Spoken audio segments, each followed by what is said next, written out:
Welcome back to another Captain Trout's podcast. This podcast I'm mainly making for my YouTube channel, but I'm going to post it on here today, but I'm going to also post it on my YouTube channel, but I'm going to have it so it comes out on October 1st. I'm going to record a bunch of these Halloween type videos for it, and there are going to be a bunch of scary stories, and I'm going to upload them on here before I upload them on there, and they're going to be uploaded on there starting on the 1st of October, so enjoy if you're listening to this before October, but if you're listening to it in October on my YouTube channel, enjoy, like, comment, subscribe, tell your friends, subscribe to this channel, and yes. Let's get into it. First, we're starting with our Arkansas, Living Shadows. What I learned in history class about Arkansas: 42nd President of the United States, William Jefferson Clinton, was born in Hope, Arkansas on August 19th, 1946. In 1978, at the age of 32, he became the youngest governor in the history of Arkansas, then the nation. A story you won't find in your textbook, though, is this one. It's amazing how many other kids across the country are into the paranormal. Once I started writing my blog, I began hearing from kids who seemed to be just as into all this stuff as me, well, almost as much. I traded stories with these other paranormal junkies, and one of the first friends I made was Freak Boy 479 from Helena, Arkansas. Here's an email he sent me from Freak Boy 479 at anet.net to J Spector at StateStatesOfAmerica.com. Subject: Shadow People. Hey Jay, dude, you gotta check out the Shadow People. Have you ever seen one? Like, you catch something moving out in the corner of your eye, then you look at the spot where you thought you saw it, only to see there's nothing there, or you see a dark shape moving across the wall and you wonder who in your family is making the shadow, and then you remember that you're home alone. Anyway, I helped my friend Tyler write down this experience he had so we could send it to you. Don't worry, I made him promise he wasn't making any of it up, so it's legit for your site. Peace out, FB479. My friend Aaron, who I guess you know as Freak Boy, made me swear on my mother's life that this story is true and promised to beat me up if it turns out to be a hoax. So you can trust me. Yeah, I probably wouldn't trust this if it were me, but let's get into what this kid is saying, Aaron's friend, or aka Freak Boy's friend. I was babysitting my 3-year-old brother Wesley not too long ago. My folks were out for the evening. I was hanging out in my room listening to my iPad when I started to feel like someone was watching me. It was so weird. I didn't see anything. I just had this totally creeped out feeling. I popped my earphones out and slid down to the foot of the bed.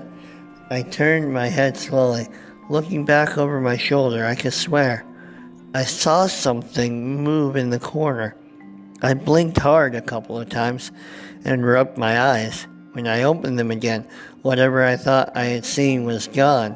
That was really weird, I thought, but as I went to slip my earphones back in, I heard a noise out in the hallway. It sounded like something was banging on the walls. What the heck? I said out loud. If that's Wesley causing trouble. I slid off my bed and stood up and pressed my back against the wall of my room, inching slowly towards the door. I knew I'd feel silly if it was my brother banging around in the hall, but I still had the creepy feeling. I took 2 deep breaths, then swung out into the hallway. Boy, did I feel dumb. There was no one there. Nice going, Tyler, I thought. You can't even be home without Mom and Dad for a couple hours without freaking out. I shook my head and went back into my room. That's when I saw it again, this time out of the corner of my eye, a short, dark figure crouched beside my bed. I backed away, staring at the shadow. "Who are you?" I cried. I couldn't be sure it even had the shape of a person. For a second, it looked like an ordinary shadow, but in the next second, it morphed into a swirling mist. Again, I backed toward the door, keeping my eyes locked on the thing near my bed. Then it moved, coming toward me slowly, blowing like smoke. I turned and bolted from the room, but the thing, whatever it was, flashed by above my head and streaked across the ceiling. I stopped short as I entered the hall, in time to see it fly down the stairs. I peered over the hallway railing and saw nothing. I waited for what felt like hours before I moved. Then I paced the hallway, afraid to go back into my room and afraid to go downstairs. What was that thing? Could I have imagined it all? I glanced at the closed door of my brother's room. At least whatever it was hadn't gone in there.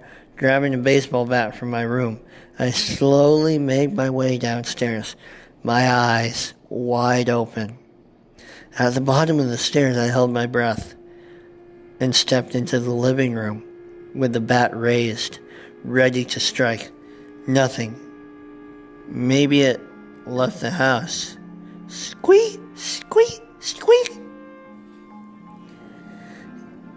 I jumped into the air at the sound of my parakeet, Groucho, squawking like a maniac from its cage in the family room. Could the thing be in there? I slowly walked toward the entrance of the room. It was dark, and I sure wasn't going in there blind. Reaching my hand into the room, I switched on the light. Groucho was quiet now. I scanned the room, looking for any sign of the intruder, but it was empty. I was about to head upstairs when our cat Lincoln dashed into the den and began hissing.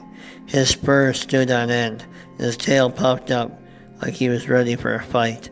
But still, I saw nothing. "What is it, Lincoln, buddy?" I said, kneeling down to pet him. "What do you see?" He hissed at me and ran from the room. Then I caught a glimpse of a speeding black shape ducking out of the den. I hurried to the door, stepped out of the den, and found myself staring at the shadowy figure which hovered just inches from my face. I froze, the bat hanging limply at my side. I had the strange sensation of making eye contact with the thing, even though it had no eyes or any kind of discernible face. As I stood there, it seemed to be sizing me up, plotting its next move. We stayed frozen in place, the floating black shape and me, for about 20 seconds. Then the thing seemed to panic. It dashed along the wall, climbed up toward the ceiling. Then it floated back up the stairs. "It's after Wesley." I rushed after the thing, no longer worried about my own safety. I could only think of what it might do to my little brother. At the top of the stairs, the shadow figure turned back toward me. It seemed to grow bold then, and it locked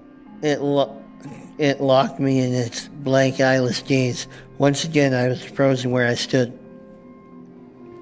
As the creature stared at me, I felt a growing sense of menace, as if the shadow being now meant to do me harm. This was no mere curiosity. It was the longest 30 seconds of my life. The shadow thing started toward me. Panic flooded my gut. I began sweating, trying to get my feet to move, but they wouldn't obey. It was going to get me. After that, it would be going for Wesley. If only I could lift the bat, but I wasn't sure hitting the thing would do any good. That's when Lincoln tore up the stairs, ran right past me, hissing and spitting. At the sight of the cat, the shadow creature released me from its stare and sprinted along the wall toward the window at the far end of the hallway. It paused at the window, turned, and looked back at me. Then it vanished. Was it gone? Would it be back? "Tyler?" a little voice said behind me. Oh no, how much had Wesley seen? "I need a glass of water, Tyler," Wesley said, rubbing his eyes with one hand and clutching his stuffed bunny in the other. "Water?" I said, breaking into a smile. "You got it, Wes. Go back to bed. I'll bring it right in." A little while later, my folks came home. "Everything okay, Ty?" Mom asked. "Sure," I said, a bit too enthusiastically. Why wouldn't it be? She kissed me and headed upstairs to check on Wesley. "Ty!" she called a few minutes later. Uh-oh. Maybe Wes did see something.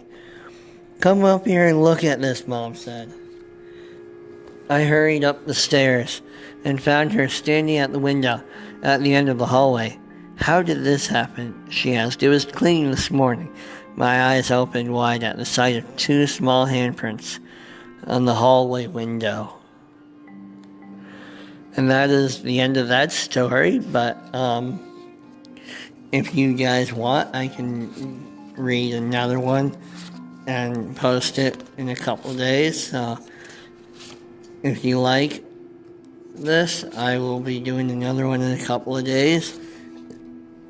And I think I might do Hawaii next, because that one has a good story to it. And actually, you know what? I'll just do Hawaii right now. You guys will like this one, I believe. And it's not that long of a story. And these stories are all true, so if you like how I'm doing them, then please remember to like and subscribe. Also, I'll try my best to keep them as scary as I can, but not scary for little kids. But yeah, I'm gonna do Hawaii next time. How about? I'm just gonna end the podcast here. Enjoy and watch tomorrow's video. Thank you for subscribing and being a subscriber to the channel. Alright, bye.